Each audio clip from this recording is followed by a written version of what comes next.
days, and people convicted of driving under the influence face mandatory jail sentences, and prosecutors and judges who are ever more inclined to put them behind bars. Well, the crackdown is having an impact off the road as well on businesses that make and sell alcoholic beverages.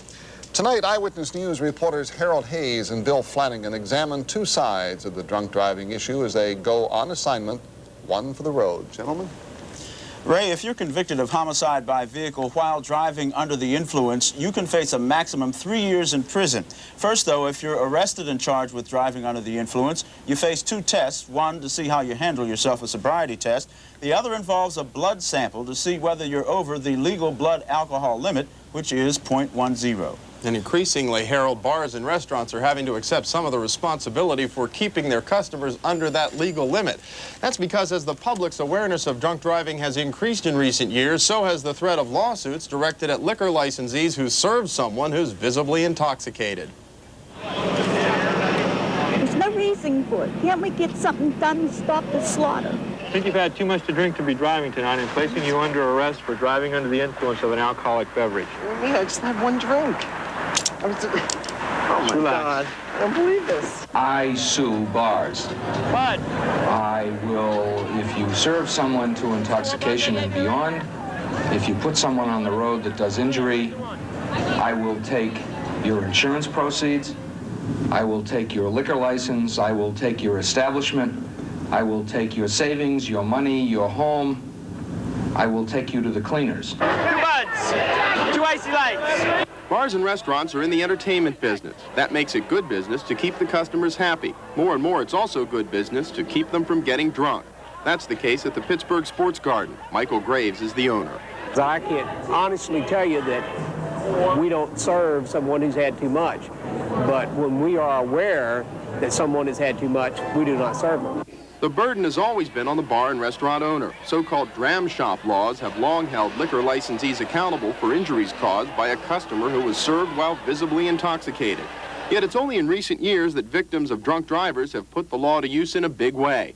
Ken Argentieri is an attorney with Kirkpatrick and Lockhart. Our public consciousness has really changed about drunk driving, and we're seeing more lawsuits now against bar owners in these situations. The lawsuits are having an impact not only on nuisance bars and drunk drivers, but on every business licensed to sell alcohol. Liability insurance rates have soared when the insurance is available at all. It has become almost impossible to get liability insurance in any kind of business where there could possibly be someone injured or there is a liability from the standpoint of a judgment call. Did I serve someone too much? Did I serve them, was I responsible for them running over someone? So we have this person, and he has 2 drinks.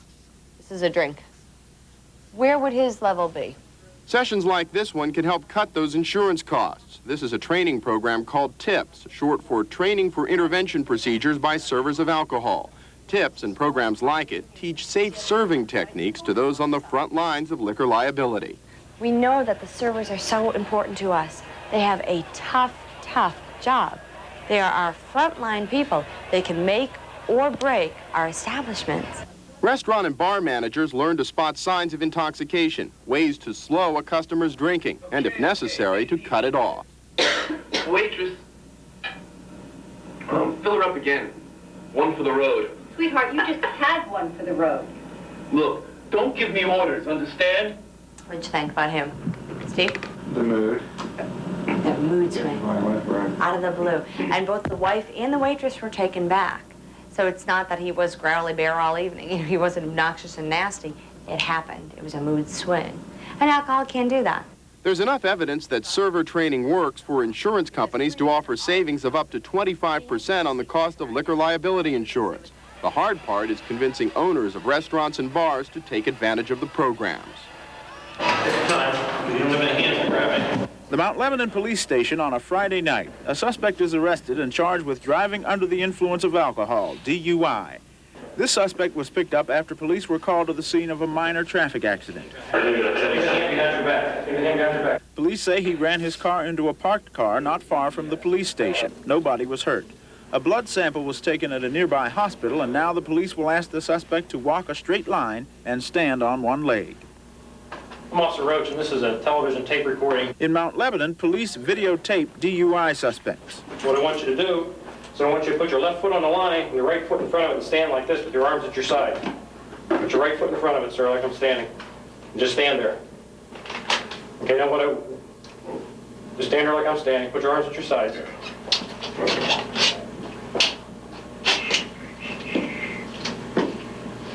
Shoes are kind of raggedy.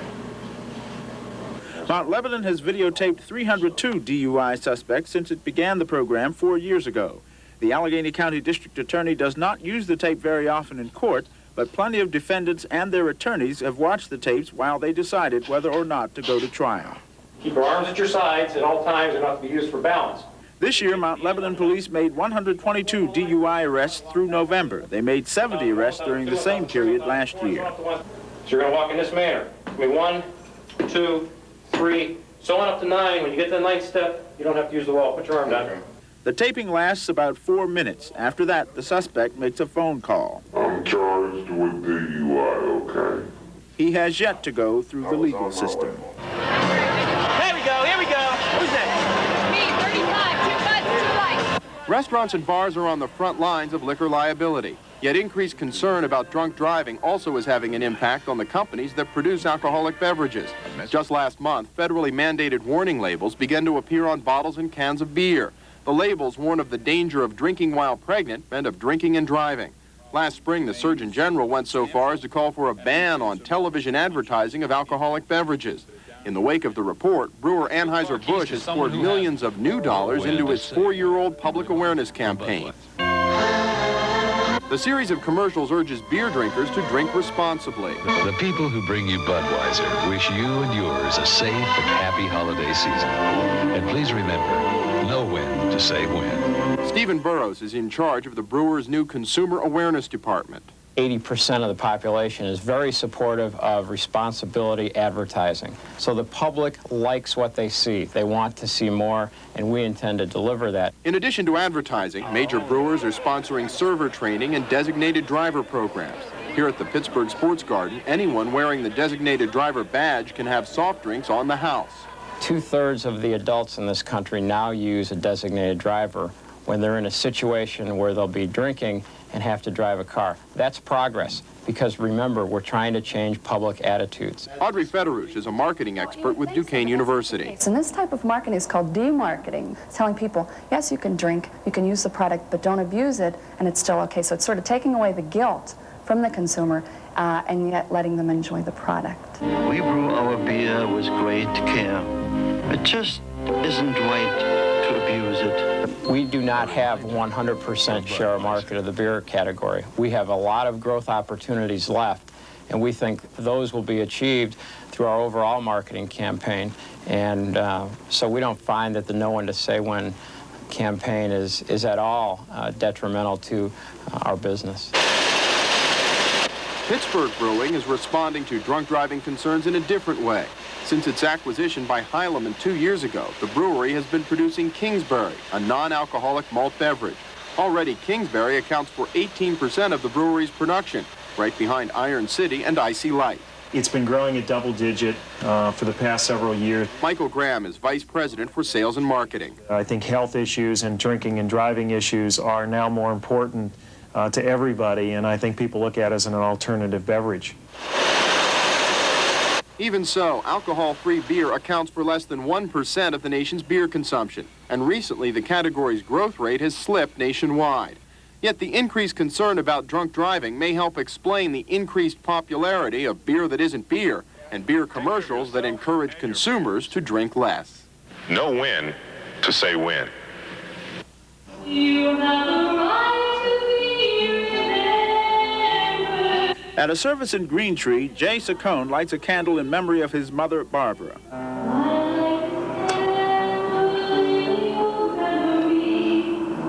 He can't help but think about the legal system during that service. Last year, his mother was killed, hit from behind by a pickup truck while she jogged near the Foodland on Braddock Avenue. The driver of the truck, Marvin Glova.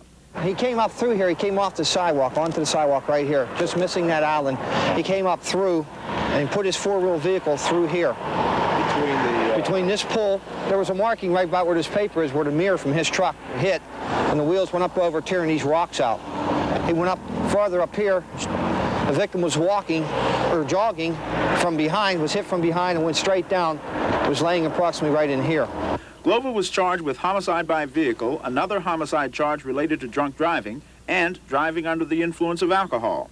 After drinking beer, Glover's blood test indicated an alcohol content above the legal limit of .10. That turned out to be a .14, which was roughly 2 hours after the accident.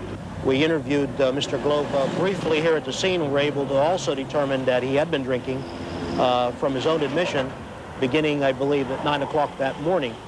Glover's attorney argued that another driver, a woman in her 60s, was trying to cross Braddock Avenue from the Parkway ramp to the Foodland lot, and that Glover ended up on the sidewalk trying to avoid her. She'd be coming from that exit right there. That's correct, right where the van is at.